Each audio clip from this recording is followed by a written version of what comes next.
gente já viu que a comunicação assertiva parte da escuta, a escuta ativa que aqui na nossa cabeça começa a transformar o nosso pensamento num pensamento assertivo. Mas afinal de contas, como é que a gente faz para pensar fora da caixa, para pensar diferente? A palavra de ordem é planejamento. Aqui, dentro da nossa cabeça, começa a nossa missão de fazer uma comunicação assertiva a partir do nosso pensamento. Quando eu tenho claro o que eu sinto e o que eu quero transmitir a partir do que eu sinto, eu já começo a ter um pensamento organizado, um pensamento assertivo. É por isso que a gente vai te ajudar a organizar um mapa mental, para colocar ali cada coisa dentro da sua gavetinha. Quando a gente está em uma situação de muito estresse ou em uma situação de risco, a gente tende a misturar o que nós sentimos com aquilo que realmente está acontecendo. São as crenças limitantes e as fantasias que acabam complicando todo o meio de campo quando a gente quer resolver um problema que pode até ser simples e que acaba sendo muito complicado por conta dos ruídos que a gente coloca. Por isso que você está vendo aí na tela uma figura que representa bem esse mapa mental. No centro, a gente tem o que é mais importante, aquilo que a gente não pode perder de vista quando precisa organizar uma solução. Para planejar uma comunicação bem feita, a gente preparou para você um guia de assertividade. Com quem eu vou falar? Esse é o primeiro passo depois que você já tem organizado o seu pensamento assertivo. Organizou, ouviu, pensou com assertividade, pensou em como você se sente em relação àquela situação? Pense agora no guia, porque a partir de agora a gente vai começar a colocar para fora essa mensagem assertiva. Com quem eu vou falar é o primeiro passo. Isso é importante para definir a linguagem, o tempo e qual é o tamanho dessa mensagem. No passo 2, a gente tem qual é o interesse da pessoa no tema. Eu preciso falar de forma assertiva com quem efetivamente interessa, ou seja, a pessoa que vai ouvir o meu problema e vai resolver o meu problema, ou pelo menos me ajudar a resolver. Passo 3 do guia da assertividade. Quais as consequências para a pessoa com a qual eu vou conversar? É preciso saber que tipo de consequências a pessoa com a qual eu vou falar vai enfrentar a partir daquilo que eu vou dizer para ela. No passo 4, eu vou definir qual é o fato objetivo que eu preciso transmitir. E aqui eu nem preciso dizer das regras de ouro que a gente já viu na primeira aula, né? Falar o necessário, transmitir os detalhes importantes e deixar de fora aqueles detalhes que não precisam receber tanta relevância naquele primeiro momento, combinado? No passo 5, eu preciso medir quais são as consequências disso para mim. Será que se eu não transmitir essa informação, eu vou sofrer mais consequências do que se eu transmitir? Muitas vezes, quando a gente faz um mapa mental, a gente consegue definir o que é minha responsabilidade e o que não está ao meu alcance. Então, ao organizar o pensamento com base nesse guia, você consegue levar adiante a mensagem que realmente não está ao seu alcance, aquilo que você não consegue resolver, porque o que você consegue resolver já está abraçado e já está resolvido por você mesmo. Então, menos é mais, economia de tempo, economia de energia, combinado?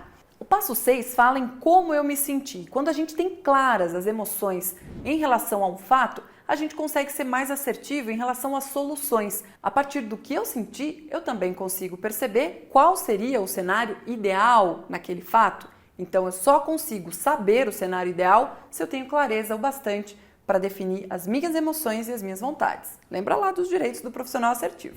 No passo 7, eu defino que pontos em comum eu tenho com a pessoa com a qual eu vou falar. Lembra que a gente falou do processo de comunicação e como ele é uma conexão? A partir da escuta ativa, você consegue apreender pontos que te conectam com aquela pessoa. A partir dos pontos em comum, você vai ter empatia, você vai ter um processo de comunicação baseado na confiança. E isso é importante para uma comunicação assertiva na medida em que você vai conseguir estabelecer uma conexão importante para resolver o problema em questão. Passo 8. O que eu acho que deve ser feito? Isso é importante, a gente não pode terceirizar as nossas decisões. Isso parte lá no comecinho da aula 1, quando a gente falou dos diferentes perfis de pessoas. Tem muita gente que se cala na tentativa de evitar a fadiga, de não se expor, mas isso é terceirizar a sua vida, terceirizar as decisões. A gente precisa pegar as rédeas da nossa vida, inclusive nessas decisões. Transmitir e trazer soluções é importante no processo de comunicação assertiva. Trazer o problema e, claro, com ele, a possível solução. E por último, uma fórmula muito importante para você memorizar. O resumo dos fatos, mais aquilo que eu sinto e penso em relação a esses fatos, mais as possibilidades e benefícios para o outro. Esse processo de conexão gerado nessa fórmula vai fazer com que a sua comunicação seja assertiva. Lembrando sempre que falar sobre o que você sente gera empatia, gera conexão e facilita a comunicação. Vamos pensar em uma situação hipotética. Você precisa tirar férias de uma hora para outra, sua prima vai casar e você precisa negociar com seu chefe um pedido antecipado de férias. A empresa está precisando de você, os tempos não são fáceis, mas esse pedido precisa ser negociado. Como é que você vai fazer? Então vamos lá, a gente precisa antecipar as férias primeiro. Com quem eu vou falar? Quem é que me defende? Quem é que me representa na ordem do dia? Preciso falar com o meu chefe? Bora lá. É com ele que eu vou falar. Qual o interesse da pessoa no tema? Total, já que se eu sair, uma outra pessoa vai ter que me substituir, a equipe vai ficar desfalcada. Quais as consequências para ela? Justamente essas. Ela vai ter que pensar em alguém para me substituir de forma rápida, sem planejamento. Então ela tem um interesse total nessas consequências, né? Qual é o fato objetivo que eu preciso transmitir?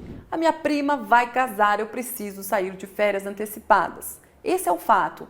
Tudo o que permeia esse fato são aqueles penduricalhos, detalhes importantes ou irrelevantes que a gente precisa filtrar na medida da comunicação.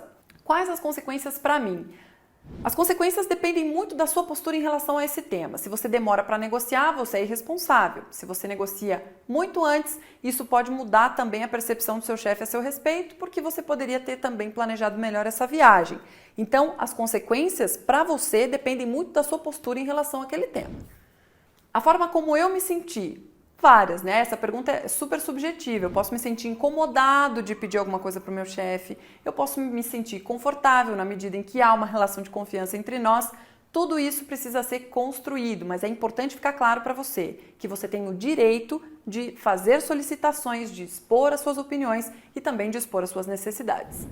No ponto 7, que pontos me ligam à pessoa com a qual eu vou falar? Quais são os nossos pontos em comum? Primeiro que ao ter o meu pedido atendido, vou trabalhar feliz, vou ter, claro, mais produtividade. E para ele também é importante saber que eu estou feliz no meu trabalho, que estou tendo o meu pedido atendido e que de alguma forma estou negociando pelo bem da empresa com antecedência para conseguir fazer com que a equipe fique menos desfalcada possível, né?